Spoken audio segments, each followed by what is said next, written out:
Your logo isn't the part of your brand that's going to make the sale or convince somebody to buy from you. A logo's job is to trigger recognition of the product or service that your company offers. So it's really important that your logo is designed to carry out that task. Is your logo up to that task? Here are 5 reasons that may mean you want to look at redesigning your logo. The first one is your logo too intricate, too complicated? If your logo's too intricate, it can take the viewer some time to work out what it actually is. And in most cases, we only have a fraction of a moment for someone to look at your logo and have it trigger that association with your product or service. You don't have to say everything that your brand does through your logo. You can incorporate ideas through colours, simple shapes, and typography. When you look at a lot of the big brands, their logos are all very simple. They use simple design techniques and colour and fonts, as I've just mentioned, to give you an idea and a feeling about their brand. Simple logos also tend to stand the test of time a lot better than more complicated and intricate logos. Speaking of time, does your logo look outdated? A logo which was created 3 or 4 years ago could look outdated, especially if it was created as part of a design trend, something which was very popular at the time, but now no longer used.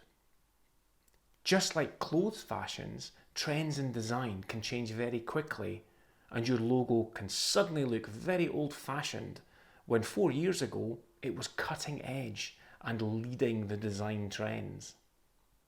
It's a good idea to take a look at your logo every 3 or 4 years just to make sure that it's still relevant and it hasn't been caught up in one of those quick design changes. It may mean that you just have to make some little subtle tweaks to your logo just to keep it fresh and to keep it modern and effective. Another reason that you may need to change your logo is that you may have partnered up with someone, merged, or bought over another business to expand your product or service offering.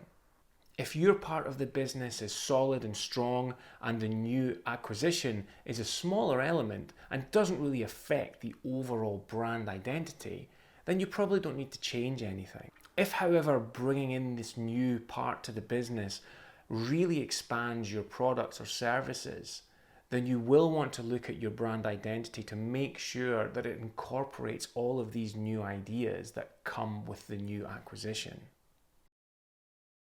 Another reason to change your logo may be based on geographical location. Where are you? Where were you when you started your business? It may be that the business started in a very small shop in a local village or town or city. As your business grows, you may want to move your business out into new areas. You may want to franchise it. Does your brand identity allow for this? Or did you create it so that it would only work in that very localized situation? It may not take much. It may just mean removing the name of a town. But it may be that you need to think bigger. And as such, your brand identity and logo will need to change to reflect that bigger image. And the 5th reason for changing your logo could be as simple as it's just not very good. The reason for that may be that you created the logo yourself just to get the ball rolling, to get your business started. Or maybe you got a friend of a friend to create the logo for you. They have a copy of Photoshop, so they must know what they're doing, right? Many business owners, when they start up in business, want to save money. And the first thing they do is pull money from the design budget. This is mostly because they don't understand the value of design and what it can do for their business.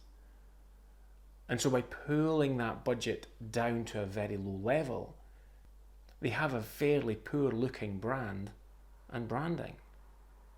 Now, a lot of consumers, when they look at a company's branding, if it's poor, they will see that as reflecting on the product or service. You don't want that as a new business. You want your product and service to look the best that it can be. So my advice to anyone out there who's starting a business right now is to seriously look at the amount of budget that you do spend on your branding. It can reap huge dividends for you in the long run. It will also save you time, because if you go in and do a cheap and a poorly constructed logo or brand identity, I can guarantee you a few years down the line when your business is growing and flourishing, your logo and brand will be holding you back because it won't be reflecting the same quality of service that you're giving. And so you're going to have to go through the process all again and create a new logo and a new brand identity that does help move your business forward. If you're not sure where your logo stands right now, ask your employees, ask your customers, get their feedback. You yourself as a business owner are stuck in a brand bubble. You may think everything is fine and going well, but in reality, people see different things. And so what you want to do is build a bigger picture of how your brand identity and your logo fits with your business in its current state. I hope you found this video useful. If you have, make sure to share it with your friends. Give the video a thumbs up, leave a comment, I'd love to hear from you, and subscribe to the channel. And until I see you next time, folks, stay creative.